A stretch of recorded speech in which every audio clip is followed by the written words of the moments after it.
नमस्कार। विसर्ग संधि के अंतर्गत आज मैं आपको जो बकाया बचे हुए सूत्र हैं वो सूत्र बता रहा हूँ। उनके जो उदाहरण हैं उनकी व्याख्या बता रहा हूँ और जो सिद्धियाँ हैं उनको बता रहा हूँ। तो अपन पढ़ रहे थे, कौन सा सूत्र पढ़ रहे थे? ड्रलोपे दीर्घस्य पूर्वण है, ये सूत्र पढ़ रहे। ड्रलोपे पूर्वस्य दीर्घोण है, अर्थात ये इस सूत्र का अर्थ है कि ड या रे का लोप हुआ हो तो उससे पूर्ववर्ती अण जो अ ई उ अण प्रत्याहार में कौन कौन से वर्ण आते हैं? अ ई उ। ण का यहाँ पर अधिग्रहण नहीं किया जाएगा। मैंने प्रत्याहारों के अंतर्गत ये बता दिया था आपको। को दीर्घ हो जाता है तो अ उससे पूर्ववर्ती जो स्वर है अ ई उ है उसको क्या है? दीर्घ हो जाता है। जैसे पुनरमते, तो इसका संधि विच्छेद क्या होगा? पुनर्रमते।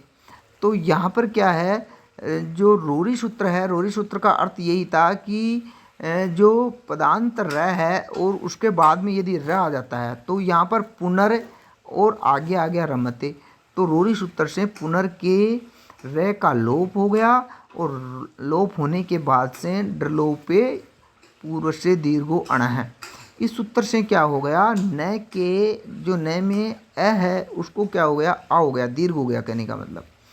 क्योंकि इस सूत्र का अर्थ भी यही है, ड और र का जहाँ पर लोप हो उससे पूर्ववर्ती जो स्वर है, अण है, उसको हम दीर्घ कर देते हैं। तो इसके अंतर्गत दीर्घ कर दिया तो क्या सिद्ध हुआ? पुनारम्यते। ऐसे ही हरिरम्य है, हर इसका संधि विच्छेद क्या होगा? हरिसरम्य है। तो अब इसके अंतर्गत भी क्या किया हमने? ससस सोरू जो सूत्र है उससे हमने क्या कर दिया? रू कर दिया। स को क्या कर दिया? रू कर दिया। रू का अनुबंध लोप किया तो र बचा। अब रोरी सूत्र से क्या किया हमने कि हरीर आ गया स्थिति तो र आ गया और र के बाद में र आ रहा है, रम्य आ रहा है, तो क्या कर दिया? एक र का हमने लोप कर दिया। हरीर में जो र है उसका हमने रोरी सूत्र से र का लोप कर दिया और इससे ई। अब इस सूत्र जो प्रकृत सूत्र है ड्रलोपे पूर्व से दीर्घोण है, इस प्रकृत सूत्र के द्वारा हमने क्या कर दिया? ई को जो लघु ई था उसको हमने दीर्घ ई कर दिया। शंभुराजते, शंभुराजते में भी वैसा ही है। शंभुस राजते, ससस सोरू से क्या कर दिया हमने? इसमें ससस सोरू से रू कर दिया, रे बचा। रे बचने के बाद में हमने क्या किया?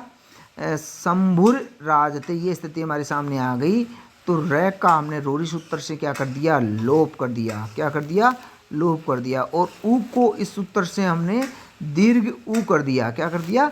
दीर्घ ऊ कर दिया। तो दीर्घ ऊ करने के बाद में क्या स्थिति हमारे सामने आई? शंभु राजते।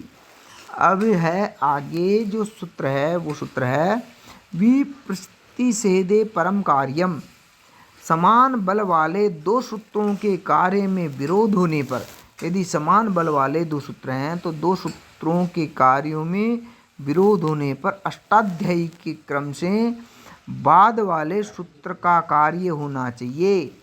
बाद वाले सूत्र का कार्य होना चाहिए, अर्थात यदि समान कार्य हो रहे हैं तो और वहाँ पर विरोध हो रहा है तो अष्टाध्यायी जो पाणिनि के अष्टाध्यायी है उसके क्रम से बाद वाले सूत्र का कार्य होना चाहिए। जैसे इसका उदाहरण है मनोरथ है, तो इसका संधि विच्छेद हो गया मनस रथः। मनस रथः में क्या हुआ? ससस सोरू से स को हमने रू कर दिया, अनुबंध लोप कर दिया तो र बचा, तो मनर रथः। ये स्थिति हमारे सामने आ गई। अब इस सूत्र से क्या है? इस स्थिति में हसीच जो सूत्र है उस हसीच सूत्र क्या कह रहा है कि र को ऊ प्राप्त है, र को ऊ प्राप्त हो जाता है यदि हस प्रत्याहार बाद में हो। तो जो पहले हसीच सूत्र आया है उससे क्या हो जाता है? र को ऊ प्राप्त है। और रोरी सूत्र से र का लोप होता है। र का लोप होने के बाद में इस सूत्र के अनुसार रोरी सूत्र से लोप होना चाहिए, क्योंकि रोरी अष्टाध्यायी में बाद का सूत्र है। तो रोरी त्रिपाद का सूत्र है, पूर्वोत्तरा सिद्धम से वह असिद्ध भी है, इसलिए हसी च से रू को ऊ और आद गुण से अ और ऊ मिलकर के ओ हो जाएगा। तो क्या होगा? ये रूप बन जाएगा मनोरथ है। क्या रूप बन जाएगा? मनोरथ है। अब आगे जो सूत्र है वो कौन सा सूत्र है? एतत् तदौ सुलोपो अकोर नए समासे हलि।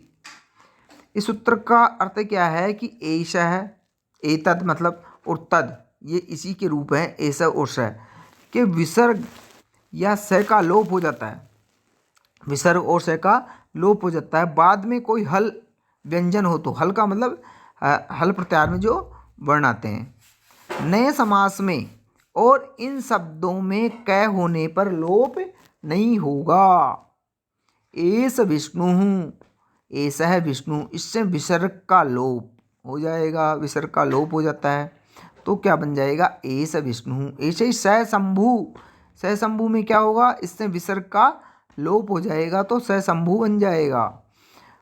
इसी प्रकार अब आगे जो सूत्र है वो सूत्र क्या है, सो अचि लोपे चेत पाद पूर्णम, सो अचि लोपे पाद पूर्णम। इस सूत्र का अर्थ क्या है कि स के विसर्ग का लोप हो जाता है, बाद में कोई स्वर हो तो, और लोप करने पर श्लोक के पाद की पूर्ति होनी चाहिए, श्लोक के पाद की पूर्ति होती हो तो।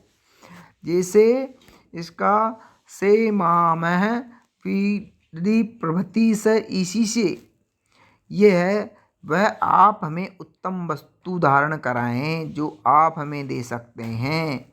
स इमाम, स इमाम में स के विसर्ग का क्या हो गया, लोप हुआ। स के विसर्ग का लोप हो जाता है, बाद में कोई स्वर हो तो, स्वर बाद में हो तो इसमें क्या है, स्वर बाद में है तो इस स्वर बाद में होने विसर्ग का लोप होने से गुण संधि हो गई, गुण संधि होने के कारण से इमाम बन गया।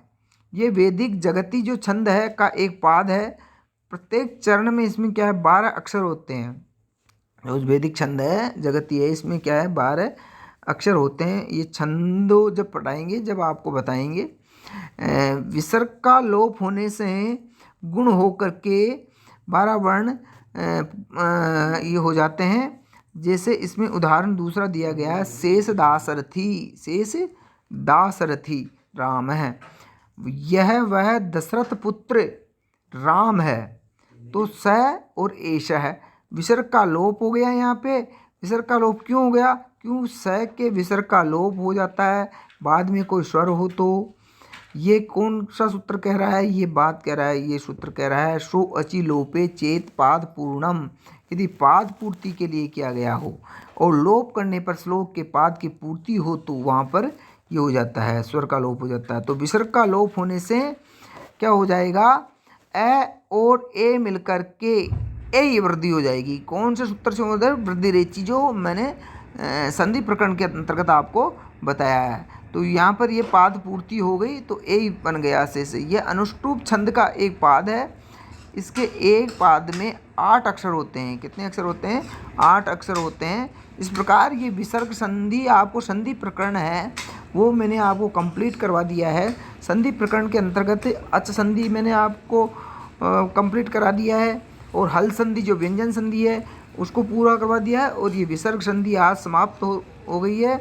अब इनके जो आपको संधि है ये आपके आगे जो अजंत प्रकरण है या तिगंत हैं या कृत संज्ञा कृत प्रकरण है, जो इनके अंतर्गत सभी जगह ये काम में आएंगे। ये सूत्र, ये संधियाँ, जो पंचसंधि प्रकरण था वो पूरा हो गया। इन संधियों, ये संधियाँ क्या है, आपको जब रचना करोगे छंदों के, इसकी छंदोबद्ध रचना श्लोकों की करोगे या गद्य लिखोगे तो उस समय क्या है, इन संधियों का ध्यान रखना आवश्यक है।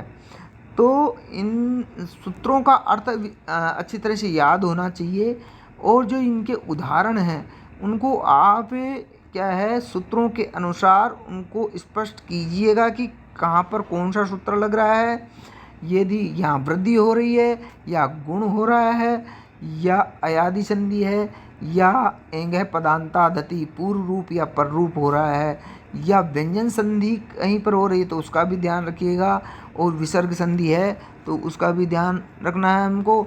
और ये पूरा प्रकरण है, ये बहुत ही इम्पोर्टेंट प्रकरण है, क्योंकि ये सूत्र हैं आपको सभी जगह, पूरी लघु सिद्धांत हो या सिद्धांत कौमुदी हो अथवा अष्टाध्यायी हो, अथवा आप व्याकरण का कोई ग्रंथ हो, साहित्य का कोई ग्रंथ हो, या आपके जो ये संधि प्रकरण है वो सभी जगह काम में आएगा। बहुत ही इम्पोर्टेंट प्रकरण है, इसलिए सूत्रों सूत्रों का अर्थ विशेष, बार बार मैं कह रहा हूँ, सूत्रों का अर्थ विशेष ध्यान रखना है, उनको याद रखना है, लर्न कर लेना है।